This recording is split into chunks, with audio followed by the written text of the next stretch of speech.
Thanks for tuning in to Cooking with Chas. I'm Chas and I am cooking a spinach and garlic cheese dip. I love it.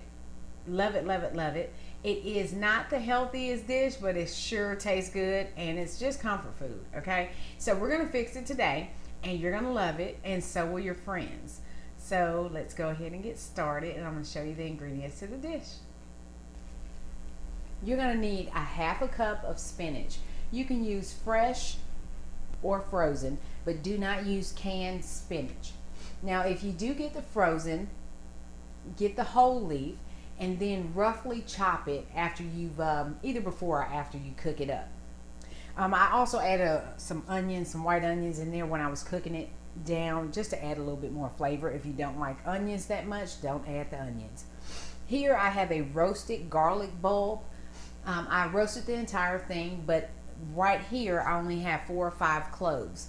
And what I did is I chopped them up after they roasted, smeared them to create like a paste, and then scraped it up. So that's why it has that consistency. Makes it really easy when you're trying to mix it in and distribute it throughout your dip in the preparation phase. We have 2 tablespoons of sour cream, 1 cup of cheese. This again is up to you depending on what cheese you like. I use a 5 Italian blend, which has mozzarella, Parmesan, I believe Asiago, but I also mixed in some of my Colby Jack. I love Colby Jack, like a mild cheddar, but I would suggest that you include mozzarella somewhere, even if you don't like the 5 blend Italian. That mozzarella gives it that stringy, oozy, cheesy taste, and the Parmesan is great because it gives you that nutty flavor, and Parmesan is so good when you broil it. It just tastes delicious. Salt and pepper, and 1 ounce of milk. If you see little dots in my milk, that's olive oil when I was rendering my spinach. And you'll want 1 pan. I like to use a non-stick pan for this. Normally I do not cook in non-stick, but when you're dealing with cheese, especially a cheese sauce, it makes it so much easier when it comes to clean up and, well, not even just clean up, but transferring it to where you're going to bake it off. And I use these little tin servers because usually when I'm making spinach dip, it's for a group, and I find that it's more enjoyable for the crowd, for the party, if you have 3 of them throughout the room versus people having to stand over 1 spinach dip. All right, so we're going to go ahead and get started.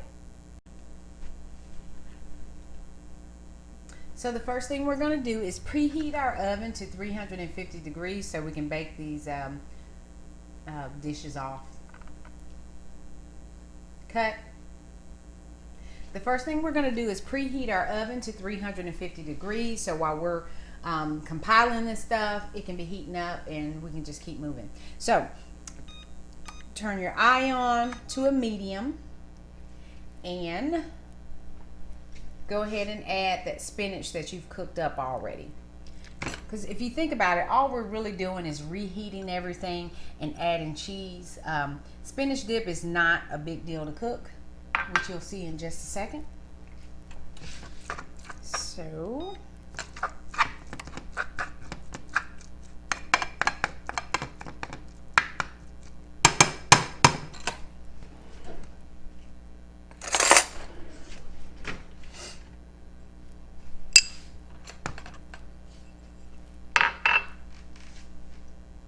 we have our spinach in there. Go ahead and add that garlic paste. I'm going to show you what that looks like. It's just like a smear almost. Once you roast it, ooh, almost lost it. And just dump that in there. It's going to add so much flavor.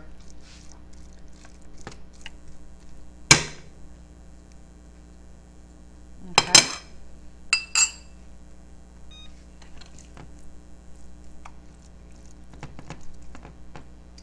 And go ahead and salt and pepper to taste.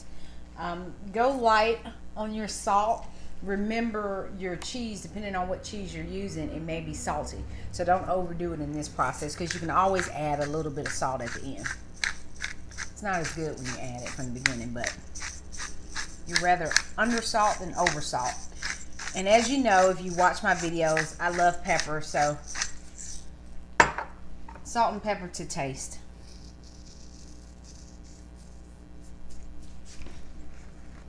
All right, so I'm going to add this sour cream. See, my pan is starting to heat up. Add that in there. And a lot of recipes don't call for this, but I find that it works really well because you got to think about it. We have sour cream, we have cheese, lots of cheese. So it makes the dish feel heavy.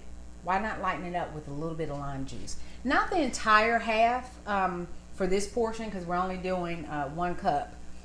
But I would say maybe half of the, oh, I thought I was doing a lemon. It's the lime. So do half of the juice of a lime. There you go. And go ahead and stir that up. And if you're wondering why I'm putting milk in here also, if I'm doing the sour cream, it's just to make it flow a little bit easier. Like it gives the cheese somewhere to go. So keep in mind while you're cooking this dish, do not let it get to the point where your ingredients start to stick or the pan gets too hot, because the cheese will burn and it just doesn't taste good.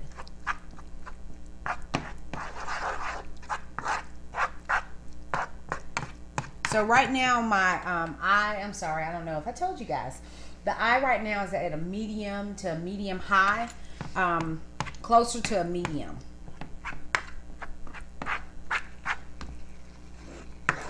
Yep, I see a little bit of bubble on the sides, and that is my cue to go ahead and add my cheese.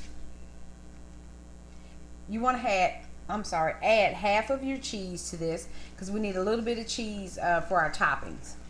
So I did a little bit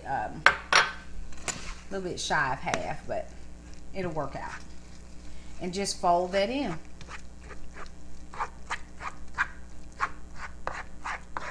Keep in mind too, the reason why we're stirring this though is not just because of the cheese and the dairy products. It's also because of that garlic. You want to make sure that that's getting distributed well. It looks like when it's done, see what I mean about that mozzarella? It just gives you that stringy, ooey gooey. All right, so all that's heated up. That's just how simple this is. I'm going to turn that eye off because it's done. Just give it one last stir. And what I'm going to do is start to put these in these little containers. And if you don't have these, if you just want to do one big one, then dump everything into that one big dish. These are also non-stick, so that's why I'm not putting any oil or spray or anything. And isn't that pretty? It's perfect, a little boat.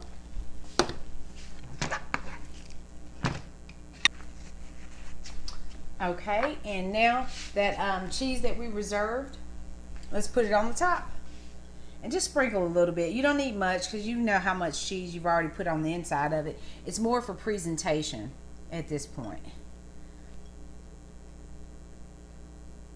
And as I said, the Parmesan is so good when it gets toasted.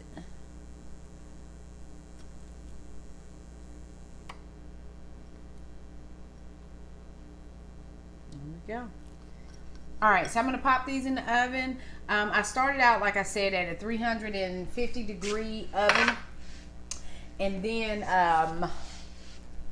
after that's cooked for about 5 minutes, I'll put the broiler on to go ahead and toast off the top. So our timer just went off, and I want to show you guys what it looks like before I turn the broiler on. Really good. And I'm going to broil it for about 2 minutes. I know you're probably nervous because cheese burns quickly, but we want a little bit of brown. It gives flavor and presentation will be awesome.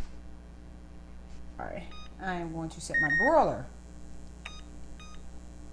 I broil on 500. If you're not comfortable with that, you can always broil on 400 or 350 and just watch it.